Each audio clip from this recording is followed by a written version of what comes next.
Hello friends, कैसे हो आप सब। मेरे चैनल पर आपका स्वागत है परी फैमिली ब्लॉग्स में। और देखिए कितनी लेट हो गई खाना खाने के लिए। और कल गई थी कुछ मेरे लड़के की दाढ़ में थोड़ा सा दर्द था, तो मैं डॉक्टर पर दिखाने गई थी क्योंकि उसकी दाढ़ बिल्कुल ख़राब हो चुकी हैं, दोनों दाढ़ें। और थोड़ा सा पस भी पड़ गया है दाढ़ें। और डॉक्टर कह रहे थे कि इसकी दाढ़ में दाढ़ तो बेकार हो चुकी हैं और इसमें कैप लगेगा, और कैप में बहुत पैसे लग रहे हैं, इस वजह से मैं कैप भी नहीं डला पा रही हूँ। और बहुत टेंशन हो जाती है जब बच्चों की दाढ़ ख़राब हो जाती है, तो इस वजह से मेरे समझ में नहीं आ रहा मैं क्या करूँ। और मेरी समझ से बाहर हो रहा है। और उसकी दाढ़ में पस भी पड़ गया, तो दाढ़ की वजह से प्रॉब्लम भी हो रही है बच्चों को खाने में। और इस तरह से और ये देखिए, फिर मैं थोड़ी सी कोई कस्टमर आ गया तो मैं आपसे बातें नहीं कर पाई। और उसके डॉक्टर ने बोला कि कैप लगेगा, कैप के पैसे या समझ लो एक कैप डालने में शायद 10,000 का खर्चा है। उसकी कम से कम 3 दाढ़ ख़राब हो चुकी हैं। और इस टेंशन में मेरी समझ में नहीं आ रहा मैं क्या करूँ क्या नहीं करूँ। और गाइस, आपको सॉल्यूशन देने के लिए मैं कह रही हूँ, कमेंट करके मुझे ज़रूर बताना कि मैं इस बच्चे के लिए मैं क्या करूँ। इसकी अभी एज 14 साल का हुआ है और अभी 14 साल में इसकी दाढ़ बिल्कुल ख़राब हो चुकी हैं। और दाढ़ों के साइड से जो मसूड़े उसमें पस भी पड़ने स्टार्ट हो गया है। और मेरी समझ में कुछ भी नहीं आ रहा कि मैं इस लड़के के लिए क्या करूँ। कल डॉक्टर पे दिखा के आई थी तो समझ में नहीं आ रहा था मैं क्या करूँ क्या नहीं करूँ। इसलिए गाइस, मैं आपका सॉल्यूशन लेना चाहती हूँ और आप मुझे कमेंट करके ज़रूर बताना कि मैं अपने बच्चे के लिए क्या कर सकती हूँ। और ये देखिए, और मैं भी अपने खाना खाने के बाद में टीवी के सामने तो बैठ गई थी। बच्चे देख रहे हैं टीवी, थोड़ा सा दोपहर का टाइम है तो बच्चे टीवी देख लेते हैं। और मैं डॉक्टर की जोरे गई थी, मेरी समझ में नहीं आ रही थी कि किस तरह से मैं अपने बच्चे की दाढ़ को किस तरह से ठीक करवाऊँ। मेरी समझ में कुछ नहीं आ रहा था कि कैसे बच्चों के दांतों में कीड़े पड़ गए और मालूम ही नहीं पड़ा। और रोज़ ही ना दोनों टाइम कोलगेट करने के बावजूद दोनों दांतें मतलब दोनों दाढ़ें भी ख़राब हो चुकी हैं। उसमें कैप पड़ेगा और कैप की वजह से मेरी होने लगी टेंशन थोड़ी सी। और इसके बाद मैं अपने घर का काम के लिए स्टार्टिंग कर दी है। और समझ में नहीं आ रहा था कि किस तरह से मेरे बच्चों के दांत सही होंगे। और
ये मैंने आटे का कट्टा भर के रख दिया, थोड़ा सा रह गया है तो उसे भी किसी बर्तन में रख दूँगी। थोड़ा सा बच जाएगा तो उसे और इस फ़िलहाल में अभी मेरे पास में कट्टा नहीं है, एक ही स्टील का कट्टा है और दूसरा नहीं है।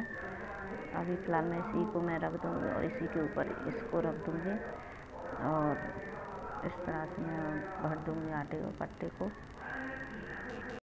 फ्रेंड्स, कैसे हो आप सब? मेरे चैनल पर आपका स्वागत है परी फैमिली ब्लॉग्स में।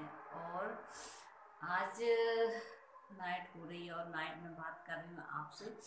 और फ्रेंड्स, यही कहना चाहती हूँ, मेरे चैनल पर आप न्यू हैं तो जरूर सब्सक्राइब कर लें, बेल आइकन का प्रेस कर लें और आगे चल के मैं आपको वीडियो देती रहूँगी। और इसी जो कि मुझ पे जो चीज़ आती है मैं आपको देती रहूँगी, खाने से रिलेटेड, सिलाई से रिलेटेड और पार्लर से रिलेटेड देती रहूँगी। और जो आपको कोई भी चीज़ अच्छी लगे तो जरूर कमेंट करें और बेल आइकन का प्रेस करें